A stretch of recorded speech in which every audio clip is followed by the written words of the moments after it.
नमस्कार एवं हार्दिक स्वागत छ तपाईलाई सुनिल टिएच नेपाल युट्युब च्यानलमा। आजको यस नयाँ भिडियोमा चाहिँ म तपाईहरुलाई एनआईडी यानि कि तपाईको नेशनल आईडी कार्ड चाहिँ तपाईले आफ्नै मोबाइल फोनबाट चाहिँ कसरी डाउनलोड गर्न सक्नुहुनेछ भन्ने कुरा चाहिँ सिकाउने छु, जुन चाहिँ एकदमै नयाँ तरिका रहेको छ, एकदमै इजी तरिका रहेको छ। तपाईले यसरी चाहिँ सजिलै तरिकाले आफ्नो नेशनल आईडी कार्ड चाहिँ तपाईले डाउनलोड गर्न सक्नुहुन्छ, यानि कि राष्ट्रिय परिचय पत्र चाहिँ तपाईले डाउनलोड गर्न सक्नुहुन्छ है त।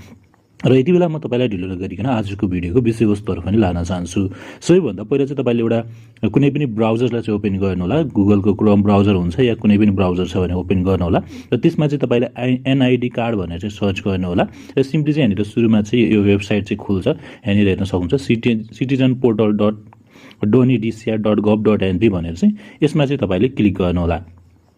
यसमा क्लिक गरिसके पश्चात चाहिँ सिम्पली चाहिँ तपाईसँग चाहिँ यहाँनिर चाहिँ यस्तो इन्टरफेस आउँछ। यहाँनिर देख्न सक्नुहुन्छ तपाईको चाहिँ यहाँनिर पुरा नाम नेपालीमा, पुरा नाम अंग्रेजीमा र जन्म मिति र तपाईको नागरिकता जारी मिति भनेर चाहिँ यहाँनिर लेखेको छ र तलपट्टि क्याप्चा हुन्छ तपाईको चाहिँ त्यो चाहिँ नम्बर अनि त्यसपछि चाहिँ तपाईको अल्फाबेटिकल अनुसार चाहिँ हुन्छ। तपाईले त्यो चाहिँ चिनेर चाहिँ यहाँनिर राख्नुपर्ने हुन्छ है त।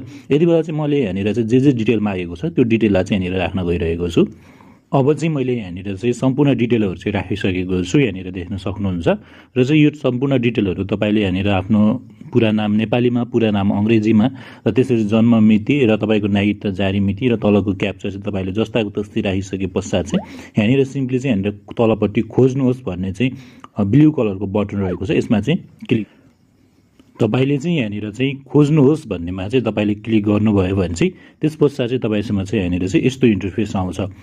तपाईको चाहिँ यहाँनिर कोड चाहिँ ओटीपी चाहिँ सेन्ड गर्छ। त्यो ओटीपी चाहिँ तपाईको नम्बरमा जान्छ, जुन कि तपाईले एनआईडी तपाईले बनाउँदा फेरि चाहिँ त्यहाँनिर जुन नम्बर दिनु भएको थियो त्यो नम्बरमा चाहिँ ओटीपी आउँछ र त्यो ओटीपी चाहिँ तपाईले यहाँनिर जस्ताको तस्तै चाहिँ राख्नुपर्ने हुन्छ। यति बेला चाहिँ म ओटीपी चाहिँ यहाँनिर जस्ताको तस्तै चाहिँ राख्न गइरहेको छु। तपाईले चाहिँ यहाँनिर ओटीपी जस्ताको तस्तै राखिसके पश्चात चाहिँ यहाँनिर चाहिँ ओटीपी प्रमाणित गर्नुस् भन्ने चाहिँ यहाँनिर तलपट्टि ब्लू कलरको बटन रहेको छ। यसमा चाहिँ क्लिक गर्नुहोस्।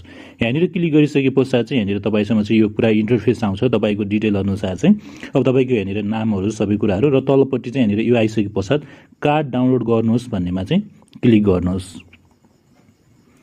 तपाईले चाहिँ यहाँनिर सिम्पली चाहिँ कार्ड डाउनलोड गर्नुहोस् भन्नेमा क्लिक गरिसके पश्चात चाहिँ यहाँनिर फाइल डाउनलोड भइसकेको छ। तपाईले यसलाई चाहिँ यहाँनिर एउटा ओपन भन्ने बटनमा चाहिँ क्लिक गर्नुहोस्। यो चाहिँ तपाईले जब ओपन भन्ने बटनमा क्लिक गर्नुहुन्छ त्यसपश्चात चाहिँ यहाँनिर दिस फाइल इज प्रोटेक्टेड भनेर चाहिँ यहाँनिर आउँछ। अब तपाईले यहाँनिर यसलाई ओपन गर्नको लागि के गर्नुपर्ने हुन्छ भने चाहिँ यहाँनिर म तपाईलाई बताउँदै छु।